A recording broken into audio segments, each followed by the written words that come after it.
Hello to everyone, एक बार फिर से आप सबका स्वागत है आपके अपने channel nursing to next level में। तो आज का लेक्चर है किसके ऊपर, डायग्नोस्टिक टेस्ट हम लोगों ने क्या कर दिया था, ख़त्म कर दिया था। जो भी डाइजेस्टिव सिस्टम का डायग्नोस्टिक टेस्ट है, जांच जिसको बोलते हैं, हमने जांच लिया था किस किस तरह से जांच को जांचते हैं, है ना। वो सब काम, बाकी जो काम है वो जांच घर की है, तो वो सारे जांच अब कहाँ होंगे, जांच घर में होंगे।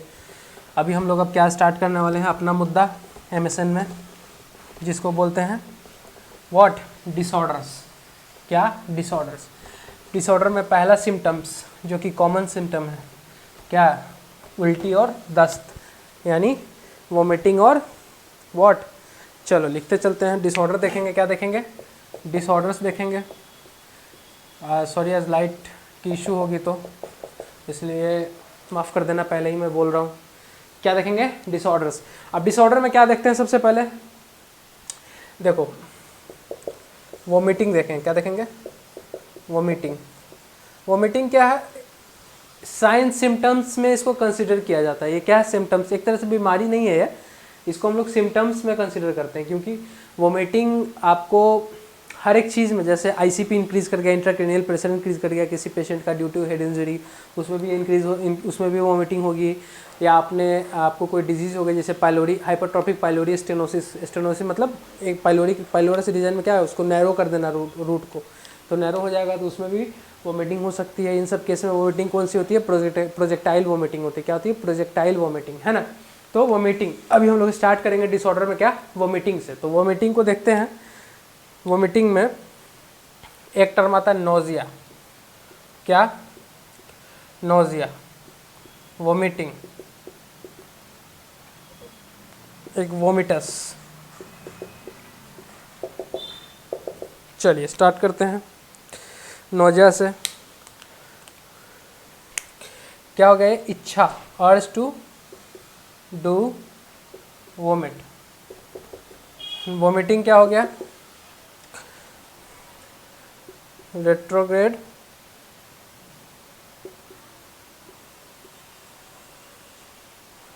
इजेक्शन ऑफ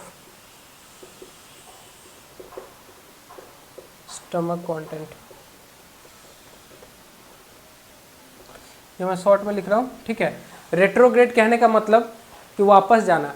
जैसे मैंने इससे पहले एक टेस्ट बताया था आपको, ERCP करके मैंने कुछ बताया था, तो उसमें क्या हो रहा था, रेट्रोग्रेड मतलब जिधर से आया फिर वापस जा रहा है। क्या है, वापस जा रहा है, उसको क्या बोलेंगे, रेट्रोग्रेड। जैसे हमारा ये स्टमक है, मान के चलो, ठीक है, ये हमारा स्टमक मान के चलो, सपोज दैट इतना ये चौड़ा होता नहीं है, थोड़ा सा नैरो होता है, ये ऐसे होता है, ठीक है। ये हो गया, मान के चलो हमारा स्टमक है। कोई कंटेंट हमने इसको ईट किया, खाया, ठीक है, ये यहाँ पे आया, यहाँ पे कोई प्रॉब्लम, या तो पाइलोरिक स्टेनोसिस हो गया, यहाँ पे दिख रहा है फ्रेम में, हाँ दिखना चाहिए। और बाकी आप लोग कंप्लेन करते हो कि थोड़ा सा पढ़ाई को फनी वे में लेकर चले तब ज़्यादा मज़ा आएगा, तो चलो कोई नहीं, हंसी मजाक जोक वोक चलते रहेगा साथ में। तो देखो यहाँ से कुछ खाया, खाने के बाद क्या होगा, ये यहाँ पे स्टक किया, स्टक है, फिर क्या होगा, ये रिटर्न वापस जाएगा। वापस जाने का क्या, इसको बोलते हैं वोमिटिंग हो गया, यानी कंटेंट जो हो गया रेट्रोग्रेड, मतलब वापस जाना। इजेक्शन कहाँ से, स्टमक का जो भी कंटेंट है वो वापस जा रहा है, ठीक है। वोमिटस किसको बोलते हैं, content of vomiting, content of vomiting. देखो नोजिया, सबसे पहले वोमिटिंग होने से पहले क्या होता है, नोजिया। नोजिया किसको, जैसे आप मैंने आपको एक बताया था गैग रिफ्लक्स, है ना, गैग रिफ्लक्स। तो उसमें क्या कर रहे थे हम लोग, आप फिंगर को डाल रहे थे या मुंह में, तो हम लोग को क्या, नोजिया, एक साउंड प्रोड्यूस हो रहा था, लग रहा था कि अब उल्टी हो जाएगा। तो वही क्या होता है, urge to do vomiting. Urge to do vomiting मतलब कहने का मतलब कि आपको वोमिटिंग होते होते रह गया, है ना, होने वाला है, पहला फील आता है, ठीक है, नोजिया का, वोमिटिंग। टाइप्स ऑफ वोमिटिंग की बात करेंगे, इस पे आ जानी चाहिए, टाइप्स ऑफ वोमिटिंग। देखो वोमिटिंग बहुत टाइप से होती है। एक तो आपके अगर खुशखबरी आने वाली है उसकी भी वोमिटिंग हो सकती है, और एक या तो आपकी हेल्थ सही नहीं है due to pathogens, due to कुछ भी, ठीक है, इन्फेक्शंस। तो सबसे पहले देखते हैं, इन्फेक्शन वाली बात करते हैं। इन्फेक्शन, इन्फेक्शियस, दूसरा non infectious, non infectious, okay. Third one is what, psychological.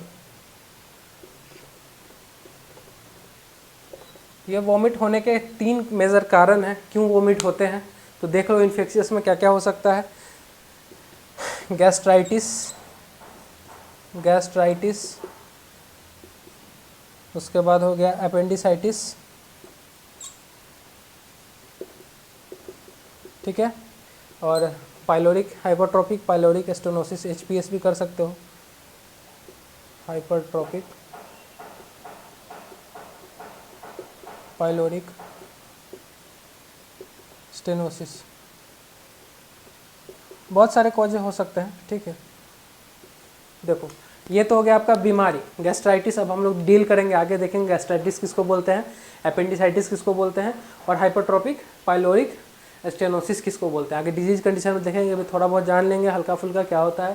Gastritis कहने का मतलब कि आपके स्टमक में क्या हो गया, इन्फ्लामेशन हो गया। आइटिस का मतलब इन्फ्लामेशन, जो कि हमारा क्या है, पैथोलॉजी का टॉपिक है, लेकिन वो पूरा एमएसएन में यूज़ होने वाला है, पूरा नाक बन के बैठा हुआ है इस पर, है ना। एमएसएन में क्या, इन्फ्लामेशन। हर डिजीज़ कंडीशन में क्या होगा, आपको इन्फ्लामेशन दिख ही जाएगा कहीं ना कहीं, ज़्यादातर, हर नहीं, ज़्यादातर, मोस्ट ऑफ द केस में।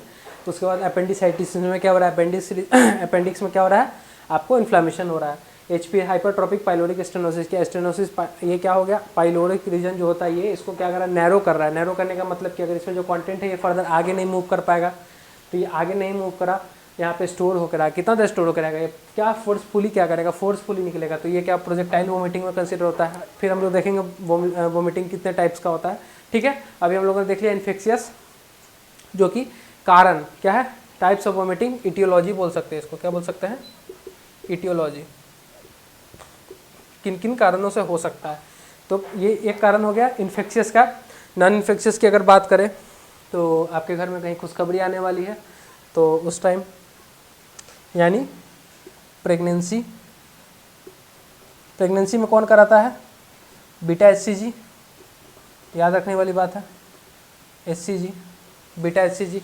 गायनी में मैं पढ़ाऊंगा इसको, एचसीजी को क्या बोलते हैं, ठीक है। या अभी नाम याद रखना है कि बीटा एचसीजी एक हार्मोन है जो कि फीमेल में ड्यूरिंग प्रेगनेंसी जब 60 डेज़ के अप्रॉक्स का हो जाता है तब ये स्टार्ट होता है सिक्रेशन इसका। उसके बाद ये क्या कराता है, वोमिट कराता है, ठीक है। पहला प्रेगनेंसी, खुशखबरी आ गई घर में, प्रेगनेंसी। आईसीपी, इंक्रीज आईसीपी कहने का मतलब कि इंट्राक्रेनियल प्रेशर जैसे इंक्रीज़ करेगा।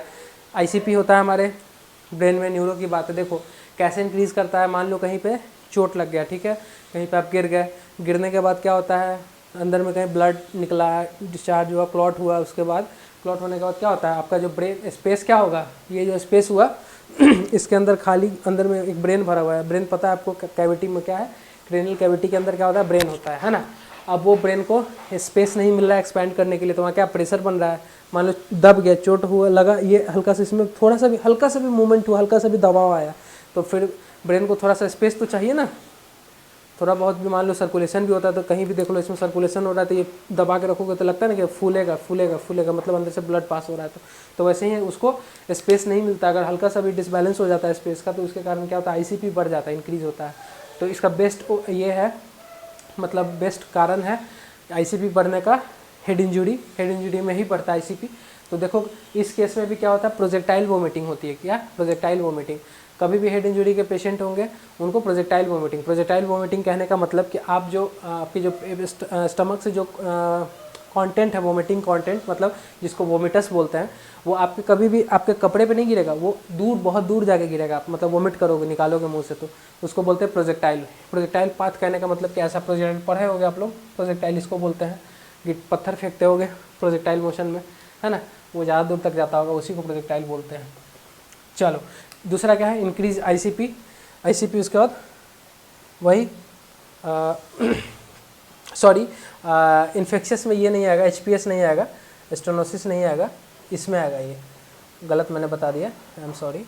इसमें इन्फेक्शियस ये हाइपरट्रोपिक पाइलोरिक स्टेनोसिस इससे थोड़ा ही होता है, कोई इन्फेक्शियस एजेंट से थोड़ी होता है, इसमें होगा, ठीक है, हाइपरट्रोपिक पाइलोरिक स्टेनोसिस, ठीक है, ये इसमें होगा। उसके बाद कोई obstruction, intestinal obstruction, okay. Then उसके बाद रेनल फेल्योर, ठीक है। ये सारे नॉन इन्फेक्शियस है, क्या है नॉन, ये बीटा एचसीजी है, एचसीजी, ठीक है। हाँ, तो ये क्या है, ये सारे क्या नॉन इन्फेक्शियस, मतलब इसमें कोई इन्फेक्शन का इन्वॉल्वमेंट नहीं है। साइकोलॉजिकल की बात करेंगे तो दो, कौन कौन, सबसे पहला एनोरेक्सिया नर्वोसा, सबकी मतलब मैं बताते चलता हूँ, कंफ्यूज नहीं होना है। और दूसरा बुलिमिया नर्वोसा।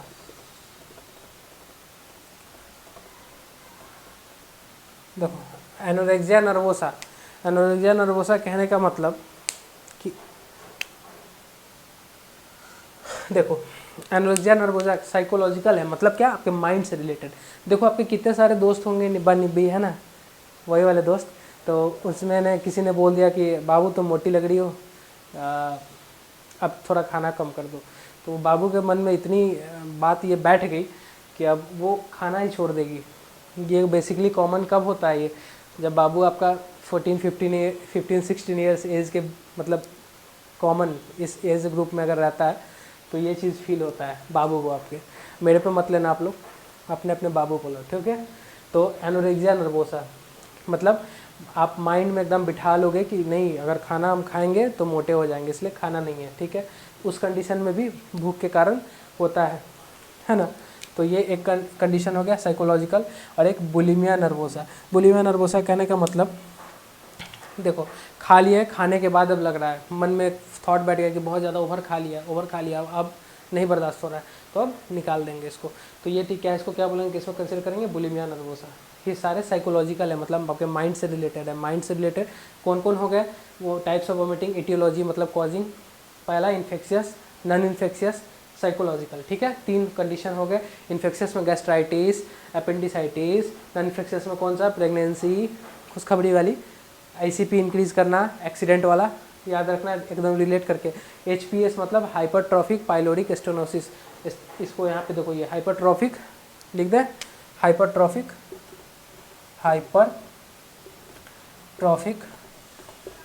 पाइलोरिक स्टेनोसिस,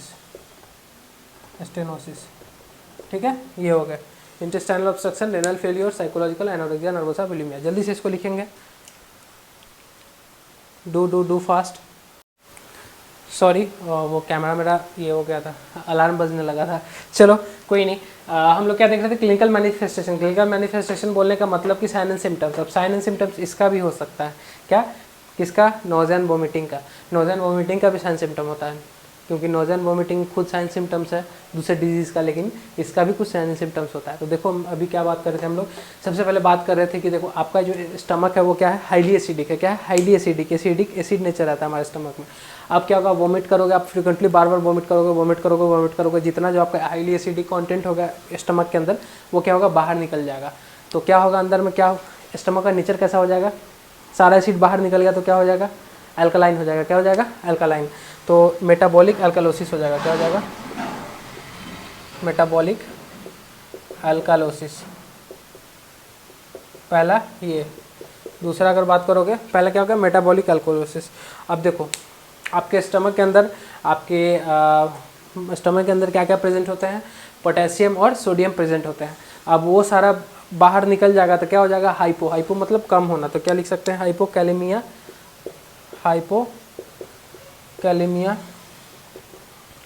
या हाइपोनैट्रीमिया।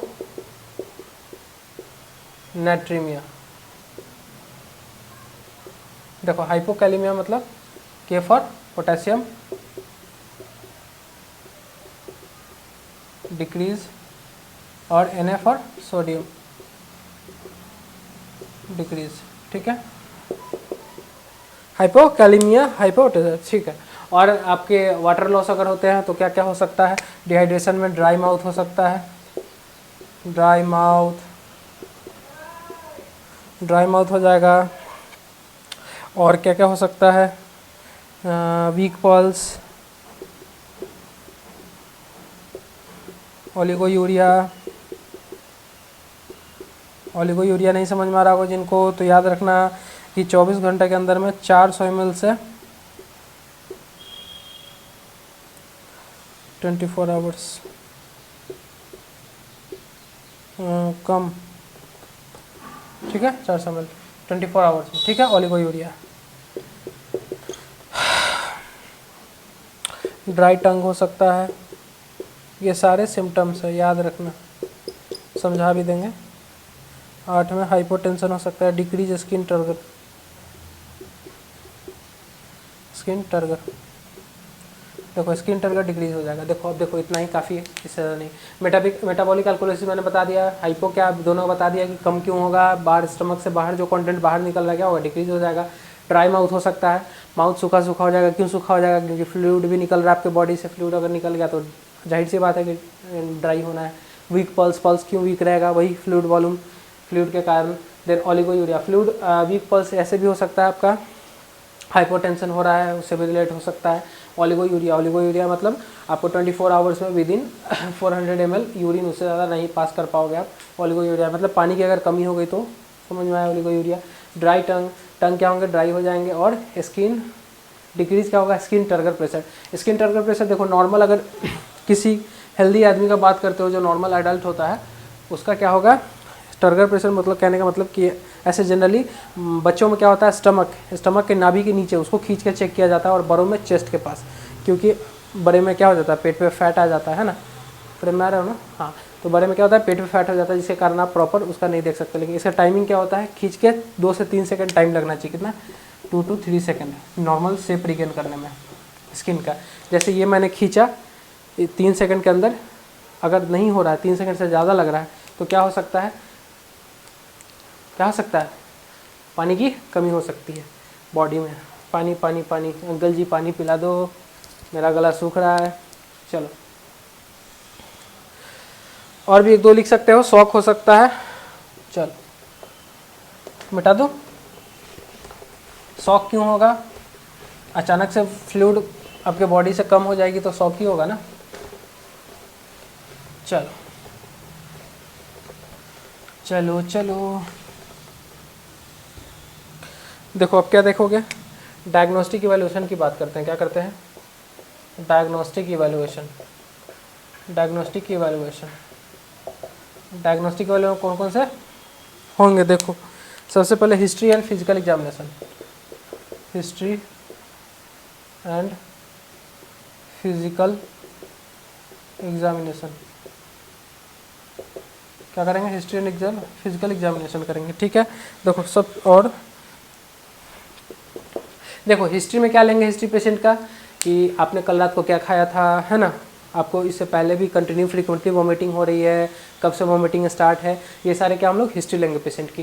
देन फिजिकल एग्जामिनेशन में वही उसी चीज़ में इंक्लूड है। फिजिकल एग्जामिनेशन क्या ही कर सकते हो आप, ऑर्गन का अगर करना है तो कर सकते हो, पाल्पेशन ये सब, लीवर का, लेकिन नॉर्मली उससे पूछेंगे पहले कि तुमने कल क्या खाया था, ठीक है। देखो क्या पूछेंगे, बेस्ड ऑन हिस्ट्री क्या पूछेंगे, व्हाट यू ईट यस्टरडे, ठीक है। एक क्वेश्चन मैंने बना दिया, ठीक है, आप ये पूछोगे, ठीक है, ये पूछोगे। अब मैनेजमेंट की बात करेंगे, मैनेजमेंट में क्या क्या करेंगे, मैनेजमेंट में देखो सबसे पहले बोलेंगे उसको कि do not eat anything,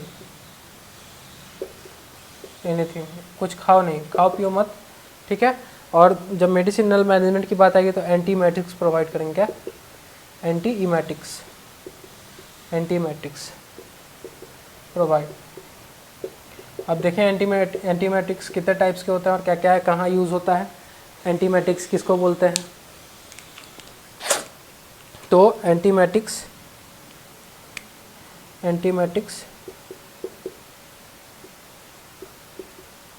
is a kind of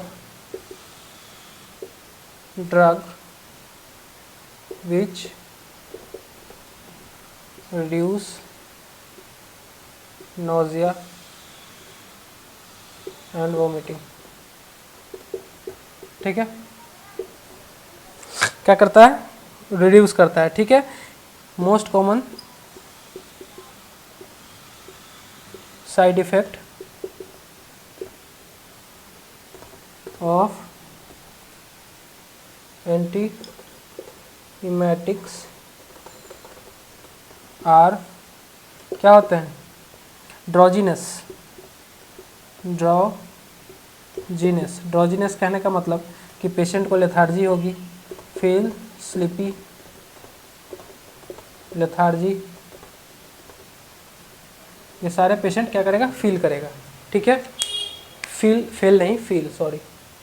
FEEL, feel sleepy lethargy drowsiness में। ठीक है, तो एंटीमेटिक्स क्या होता है, एंटीमेटिक्स एक काइंड ड्रग है जो कि नोज़िया और वोमिटिंग से प्रिवेंट करता है या रिड्यूस करता है उसके टेंडेंसी को।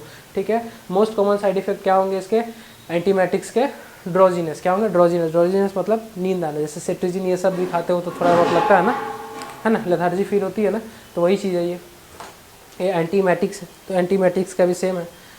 चलो आप थोड़ा सा देख लेते हैं हमारा मतलब जो क्या बोलते हैं एंटीमेटिक्स कितने टाइप्स के होते हैं, तो पहले इसको जल्दी से नोट डाउन करो। ठीक है, इसको नोट कर लिया। चलो अब देखते हैं, अब हम लोग वही एंटीमेटिक्स कितने टाइप्स के होते हैं, मैनेजमेंट में ही उसके कौन कौन एंटीमेटिक्स होते हैं और दवा के नाम, मतलब एंटीमेटिक्स के नेम उस ग्रुप में। साथ साथ हम लोग फार्मा रिलेट करके पढ़ते चलेंगे, इसलिए फार्मा रिलेट कर रहे हैं कि ताकि फार्मा में ज़्यादा कुछ पढ़ना ना पड़े, सिर्फ मैकेनिज्म पढ़ लेंगे, फर्स्ट पास मेटाबॉलिज्म ये सब, बाकी सारे ड्रग्स के नाम तो हम लोग को एटलीस्ट याद रहेंगे ना, अभी से प्रैक्टिस करते रहेंगे। तो चलो क्या सबसे पहले स्टार्ट करते हैं एंटीमेटिक्स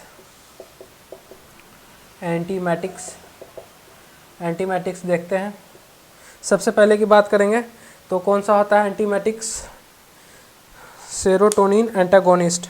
क्या होता है, सेरोटोनिन एंटागोनिस्ट। दूसरा प्रोकाइनेटिक्स, ये प्रेगनेंसी में एकदम यूज़ नहीं किया जाता इसको, क्योंकि ये क्या करता है, पेरिस्टालसिस मूवमेंट को इंक्रीज़ करता है। तो इंट्रायूट्राइन में भी अगर ये पेरिस्टालसिस मूवमेंट को इंक्रीज़ कर दिया तो फिर तो बेबी अबॉर्ट हो जाएगा ना, तो इसको यूज़ नहीं करता। अब ये भी लिखाएंगे कौन कहाँ यूज़ करते हैं। उसके बाद लास्ट एंटीहिस्टामिनिक, बट लास्ट नहीं, 5 होते total antihistaminic. For one is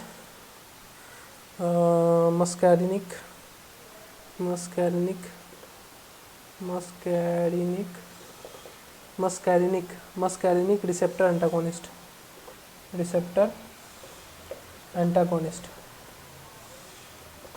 ये सारे नेम हैं, अगर जिनको कन्फ्यूज़न है बस थोड़ा देर के लिए रखो कन्फ्यूज़न, बाकी याद नहीं। Last neurokinin antagonist. ठीक है, चलो सबसे पहले सेरोटिन स्टार्ट करते हैं। ये कॉमन है, हम लोग यूज़ करते हैं इसको। कौन कौन, ऑन्डानसेट्रॉन में कौन आता है, एमीसेट आता है ना, एमीसेट इंजेक्शन का नाम है या ऑन्डम इंजेक्शन का नाम है ना। तो ऑन्डेनसेट्रॉन, ओके। दूसरा, पहला ऑन्डेनसेट्रॉन, दूसरा ग्रैनीसेट्रॉन, सॉरी GRANI होता है, वो ग्रैनी वाला नहीं, ग्रैनी और ग्रैंडपा वही वाला ग्रैनीसेट्रॉन। दादी नानी के नाम पे दवा रखा है यार, ये अंग्रेज लोग भी ना यार, क्या बोलूँ। चलो पहला देख लिया, दो दवा कौन कौन, ऑन्डेनसेट्रॉन और ग्रैनीसेट्रॉन। ऑन्डेनसेट्रॉन ऑन्डम यूज़ होता है, याद रखना एक नाम, टैबलेट में, इंजेक्शन में भी आता है, एमीसेट आता है। ठीक है, ये सारे याद रखना टैबलेट में। हालांकि इतना भी हम लोग फार्मा नहीं पढ़ रहे हैं, इसलिए नहीं भी याद रखोगे तो कोई दिक्कत नहीं है। इतना भी याद रखना कि सेरोटोनिन एंटागोनिस्ट में कौन कौन सा ऑन्डेनसेट्रॉन और ग्रैनीसेट्रॉन चलता है। प्रोकाइनेटिक्स की अगर बात करें तो प्रोकाइनेटिक्स में क्या होता है, दो मैं एक नाम लिखा देता हूँ, डोमपेरिडोम। क्या, डोमपेरिडोम। दूसरा लिख लेना मेटोक्लोप्रोमाइड।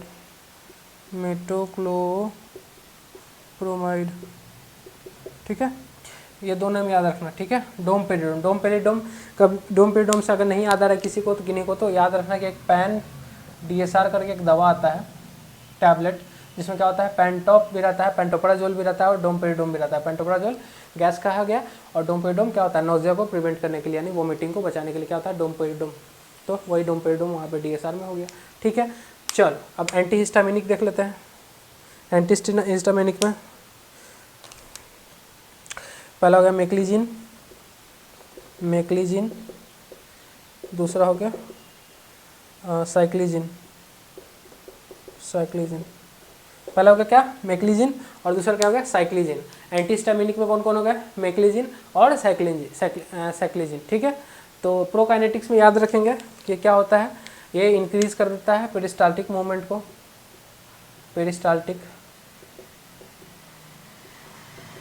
ठीक है, समझ में आया। पेरिस्टाल्टिक किसको बोलते हैं, मूवमेंट हो गया, ठीक है। इसमें दो दवा याद रखना, एट्रोपिन जो कि सिक्रेशन को क्या करते हैं बंद कराते हैं, हमारे स्टमक के अंदर HCl के जो भी सिक्रेशन होते हैं उसको कम करते हैं। ये हायोसिन,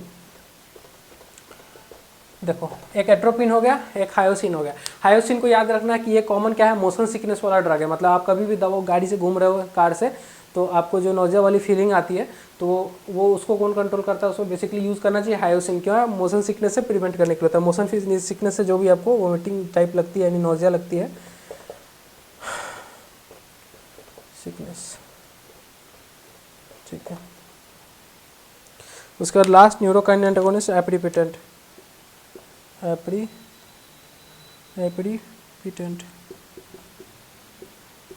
एप्रीपिटेंट। देखो एप्रीपिटेंट कहाँ यूज़ करता है न्यूरोकाइनिन, जो फॉर कीमोथेरेपी, कीमोथेरेपी। चलो साथ साथ समझाते चल रहे हम लोग, समझ में आया। कीमोथेरेपी, जो पेशेंट का कीमोथेरेपी हो रहा है उस कंडीशन में क्या यूज़ करेंगे एप्रीपिटेंट, एप्रीपिटेंट ड्रग को यूज़ करेंगे। इतना एंटीमेटिक्स 5 टाइप्स का मैंने बताया आपको कौन कौन सा, साथ में फार्मा लेकर चल रहे हैं कौन कौन सा, सेरोटोनिन एंटागोनिस्ट, प्रोकाइनेटिक्स, एंटीहिस्टामिनिक या मस्कुरानिक रिसेप्टर एंटागोनिस्ट और न्यूरोकाइनिन एंटागोनिस्ट। न्यूरोकाइनिन मतलब क्या, न्यूरो से रिलेटेड, तो क्या होगा कीमोथेरेपी में यूज़ करते हैं ये गैस का दवा को, मतलब नोजिया को वोमिटिंग प्रिवेंट कराने के लिए, ठीक है। इसका हम लोग देखते हैं जल्दी से, इसको नोट कर लेंगे जल्दी से, ठीक है। चलो हाँ एक चीज़, मोशन सिकनेस, इसमें एक दवा का नाम याद रखना, बस्कोपान या बुस्कोपान जो बोलो आप, जिसको जो बोलना है, पैन याद रखना। ये वाला दवा मोशन सिकनेस में यूज़ होता है बस्कोपान, इंजेक्शन फॉर्म टैबलेट फॉर्म सब में आता है वो, ठीक है। चलो अब आप लोग बोलोगे कि सर ये क्या कर रहे हो, समझ में नहीं आ रहा, सब मिक्स कर दिए एक साथ। तो मिक्स करने का एक मेरा कंडीशन है, क्या है कि देखो हम लोगों को पढ़ना है क्या, at the and disease condition plus उसके ट्रीटमेंट और डायग्नोस्टिक एवेल्यूएशन। तो हम लोग अभी क्या कर रहे हैं, सब लोग एक चीज़ को एक साथ रिलेट करके चल रहे हैं। सबसे पहले हम लोगों ने क्या किया, डाइजेस्टिव सिस्टम की एनाटॉमी कवर की। उसके बाद हम लोग क्या कर रहे हैं, अभी MSN पढ़ रहे हैं, MSN के साथ साथ क्या फार्मा भी कवर कर रहे हैं, फार्मा के साथ साथ हम लोग पैथोलॉजी भी कवर करेंगे थोड़ा बहुत डिटेल में, ठीक है। तो सारा चीज़ एक साथ लेते चल रहे हैं ताकि दिक्कत ना हो, क्योंकि एट दी एंड आपको ऐसा नहीं कि ज़रूरी नहीं कि अलग अलग ही पढ़ना है। एट दी एंड आपको एक सिस्टम के बारे में जानना है तो आपको सारा नॉलेज एक साथ इकट्ठा ही रखना पड़ेगा। तो वही चीज़ हम कर रहे हैं, ठीक है। अब थोड़ा सा देख लो, 2-3 लाइन लिख देते हैं इसके ऊपर कि कौन कौन सा कहाँ पे कॉन्ट्राइंडिकेटेड होता है। जैसे मैंने बताया आपको प्रोकाइनेटिक ड्रग्स के बारे में, जो कि प्रेगनेंसी में यूज़ नहीं करनी चाहिए। क्यों नहीं करनी चाहिए, क्योंकि उससे क्या होता है पेरिस्टाल्सिस मूवमेंट इंक्रीज़ करता है। तो पेरिस्टाल्सिस मूवमेंट जैसे इंक्रीज़ करेगा तो फिर बेबी है यूट्रस में, तो क्या होगा, समझ ही रहे हो क्या होगा, है ना।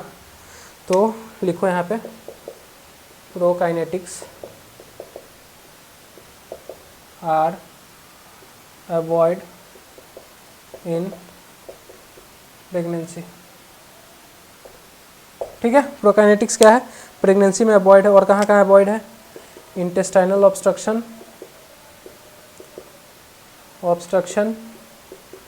इंटेस्टाइन में कुछ ऑब्स्ट्रक्शन हो गया वहाँ पे अवॉइड है।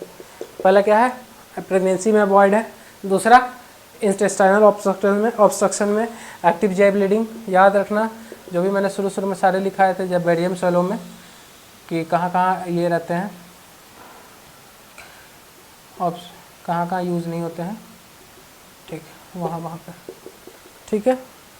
परफोरेशन, ठीक, गुड। ये सारे हैं, ठीक है। चल, और बेस्ट क्या होता है प्रेगनेंसी में, best in pregnancy, sorry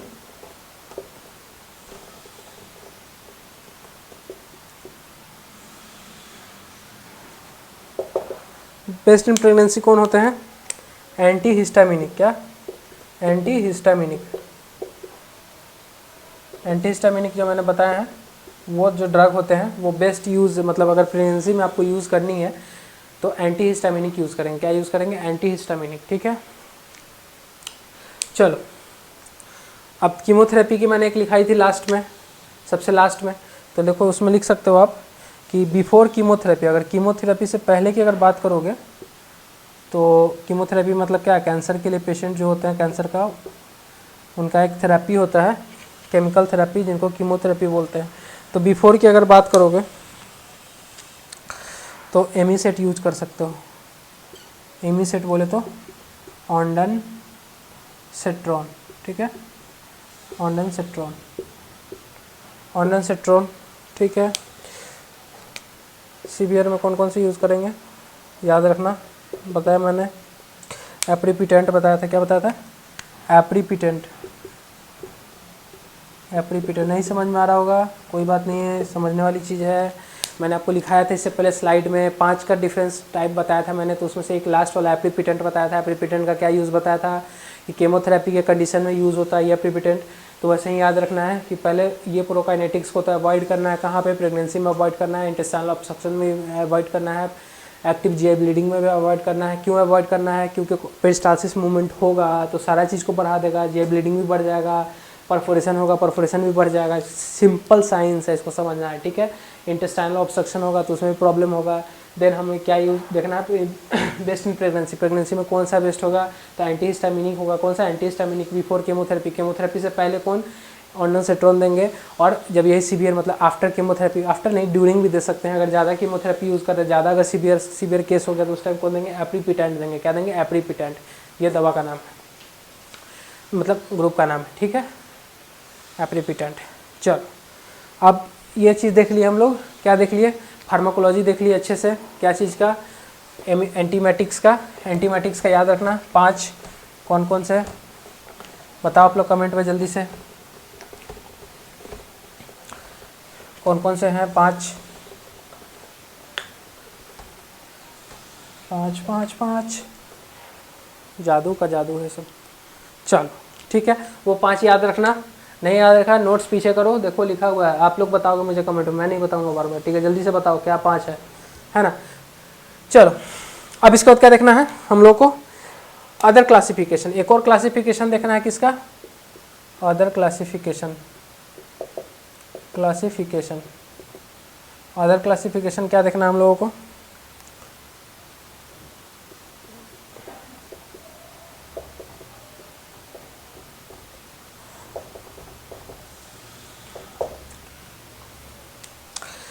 other classification में क्या हमने देख लिया, वोमिटिंग के इटियोलॉजी के क्लासिफिकेशन, मतलब कौन कौन से कारण से वोमिटिंग होते, इटियोलॉजी देख लिया, वोमिटिंग के टाइप्स देख लिए, है ना, वही इटियोलॉजी बेस पे।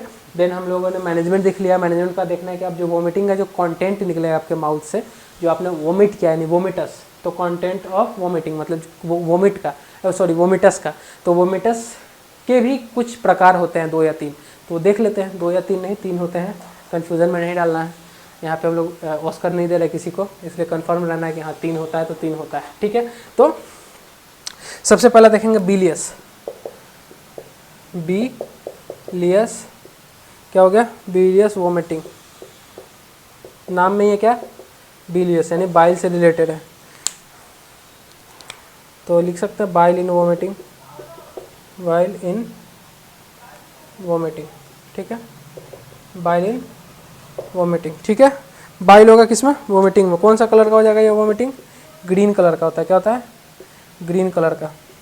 और जब बाइल का इससे रिलेशन है तो ये कहाँ से आएगा आपका, इंटेस्टाइन से आएगा, कहाँ से, फ्रॉम इंटेस्टाइन, इंटेस्टाइन से ये आएगा कंटेंट, मतलब कहने का मतलब बिलियस वोमिटिंग कहाँ से आएगा, आपके इंटेस्टाइन में सारा चीज़ पहुँच गया, जो भी फूड पार्टिकल्स था वो डाइजेस्ट नहीं हुआ प्रॉपर, फिर वहाँ से बैक फ्लो हुआ, कहाँ से, इंटेस्टाइन से बैक फ्लो होकर फिर स्टमक से फिर बाहर निकला, तो ये कौन से बिलियस वोमिटिंग में होता है। ठीक है, दूसरा देखेंगे नॉन बिलियस।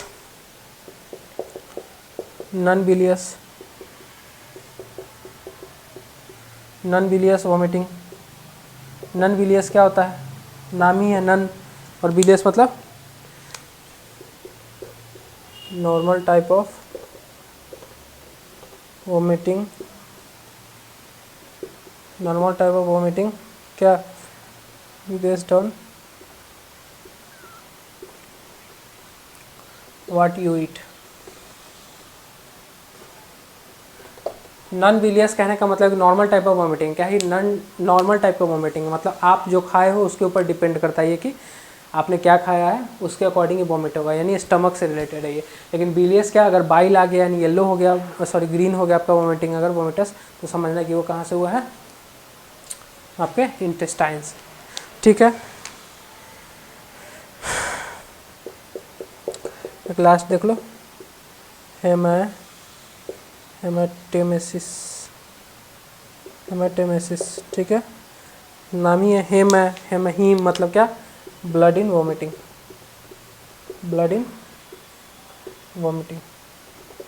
ओके, ब्लड होगा क्या, वोमिटिंग में, क्या होगा, ब्लड होगा वोमिटिंग में, क्या, हेमाटेमेसिस, ब्लड इन वोमिटिंग, याद रखना। तो 3 तरह के वोमिटस के क्लासिफिकेशन हो गए। वोमिटस मतलब कंटेंट, वोमिटिंग का कंटेंट को क्या बोलते हैं, वोमिटस बोलते हैं। 3 तरह के हो गए, कौन, बिलियस, नॉन बिलियस और हेमाटेमेसिस। ठीक है, बिलियस में क्या हो गया, जिसमें आपका बिलिरुबिन प्रेजेंट है, बिलिरुबिन मतलब बाइल प्रेजेंट है, बाइल प्रेजेंट है मतलब कहाँ से आ रहा है, वो इंटेस्टाइन से आ रहा है। नॉन बिलियस कहाँ से, नॉर्मल टाइप्स का वोमिटिंग हो गया, जो कि आपने क्या खाया है ना, रात को चिकन दबाया होगा तो वो चिकन निकलेगा। ठीक है, वैसे ही हेमाटेमेसिस मतलब इसमें ब्लड आना है, किसमें, वोमिटिंग में। ठीक है, ब्लड इन वोमिटिंग। लास्ट एक देख लेना, मैंने बताया था आपको प्रोजेक्टाइल बहुत बताया था आपको, प्रोजेक्टाइल वोमिटिंग, ये पैटर्न हो गया उसका निकलने का। तो कैसे कैसे निकलता है, देखो पहले तो प्रोजेक्टाइल वोमिटिंग मतलब क्या, फोर्सफुली, क्या, forcefully content ejaculate from stomach due to, कौन सा, मैंने 2 बताया था आपको, हाइपरट्रॉपिक